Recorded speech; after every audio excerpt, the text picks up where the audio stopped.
राम राम प्रिय विद्यार्थियों, स्वागत है आपका आज की क्लास में।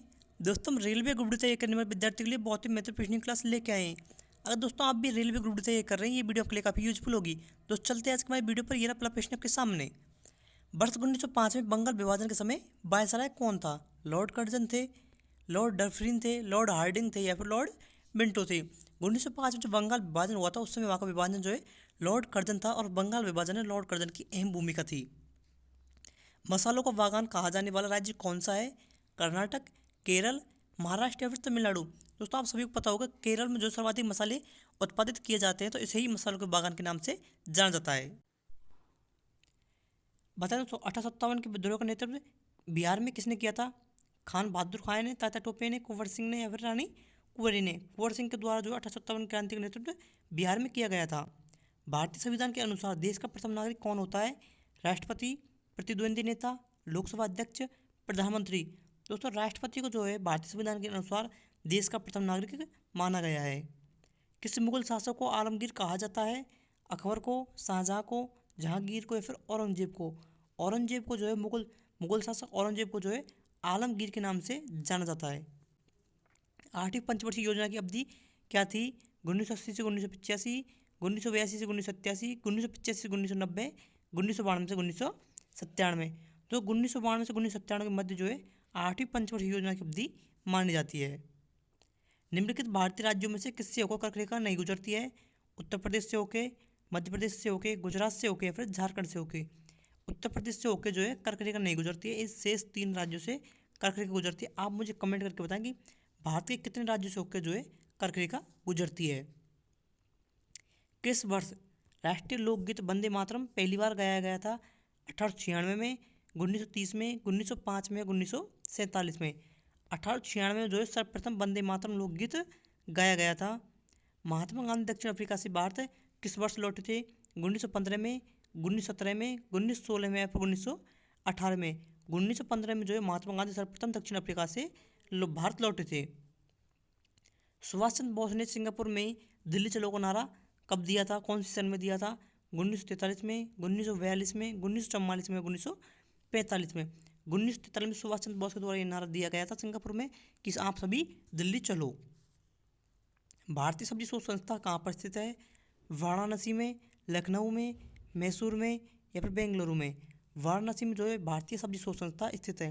अगर दोस्तों आपने अभी तक हमारे वीडियो को लाइक नहीं किया, जल्दी इस वीडियो को लाइक करें, चैनल को सब्सक्राइब करें। स्वामी दयानंद सरस्वती ने आर्य समाज की स्थापना कौन सी सन में की थी? 1870 में, 1875 में, 1876 में या फिर 1880 में? सन 1875 में जो है स्वामी दयानंद सरस्वती के द्वारा आर्य समाज की स्थापना की गई थी। मनुष्य के रक्त का पीएच मान कितना होता है? 7.1, 7.4, 8.2, 3.1? मनुष्य के रक्त का पीएच मान जो होता है 7.4 होता है।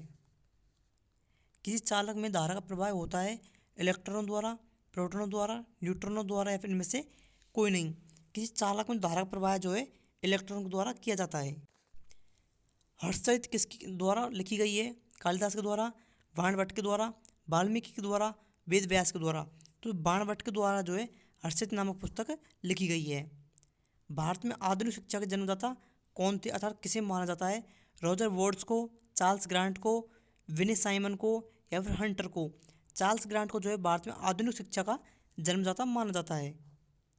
लोहे पुरुष के नाम से किसे जाना जाता है? सरदार वल्लभ भाई पटेल को, लाल बहादुर शास्त्री को, महात्मा गांधी को या फिर बाल गंगाधर तिलक को? सरदार वल्लभ भाई पटेल को जो है भारत के लोह पुरुष के नाम से जाना जाता है। भारत में सिविल सेवा का सूत्रपात किसने किया था? अर्थात भारत में सिविल सेवा की जो आरंभ है वो किसके द्वारा किया गया था, किसी काल में किया गया था? लॉर्ड डलहौजी द्वारा, लॉर्ड कर्जन द्वारा, लॉर्ड वेलेस्ली द्वारा, लॉर्ड कॉर्नवालिस द्वारा? दोस्तों लॉर्ड कॉर्नवालिस के द्वारा जो है भारत में सिविल सेवा का सूत्रपात किया गया था। आर्यभट्ट नामक पुस्तक आर्यभट्ट ने किस भाषा में लिखी है? तेलुगु में, हिंदी में, तमिल में या फिर संस्कृत में? दोस्तों आर्यभट्ट नामक पुस्तक जो है आर्यभट्ट के द्वारा संस्कृत भाषा में लिखी गई है। मगध की प्रथम राजधानी कौन सी थी? पाटलिपुत्र, गिरिब्रज या फिर राजगृह, वैशाली या फिर चंपा? तो गिरिब्रज या राजगृह, जिसके 2 नाम थे, मगध की राजधानी थी प्राचीन समय में। पानीपत की दूसरी लड़ाई जो कि 5 नवंबर 1556 को हुई थी, किस किस के मध्य हुई थी? बाबर और इब्राहिम लोदी के मध्य, राजपूत और मुगलों के मध्य, सिकंदर और आदिल शाह के मध्य, अकबर और हेमू के मध्य। दोस्तों पानीपत द्वितीय युद्ध अकबर और हेमू के मध्य हुआ था। मुद्रा राक्षस का लेखक निम्न में से कौन है? अश्वघोष, विशाखादत्त, कालिदास या फिर भास। विशाखादत्त तो जो है मुद्रा राक्षस के लेखक हैं।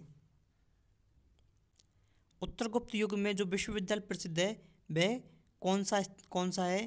कांची विश्वविद्यालय, तक्षशिला विश्वविद्यालय, नालंदा विश्वविद्यालय, फिर वल्लभी विश्वविद्यालय। नालंदा विश्वविद्यालय जो है उत्तर गुप्त युग में प्रसिद्ध था। अजंता कलाकृतियाँ किससे संबंधित हैं?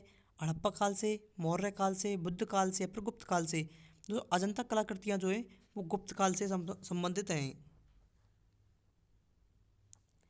कंप्यूटर विंडो एक प्रकार का है सॉफ्टवेयर का, हार्डवेयर का, दोनों या फिर इनमें से कोई नहीं। तो कंप्यूटर का जो विंडो होता है वो एक प्रकार का सॉफ्टवेयर है। आराम हराम का नारा किसके द्वारा दिया गया था?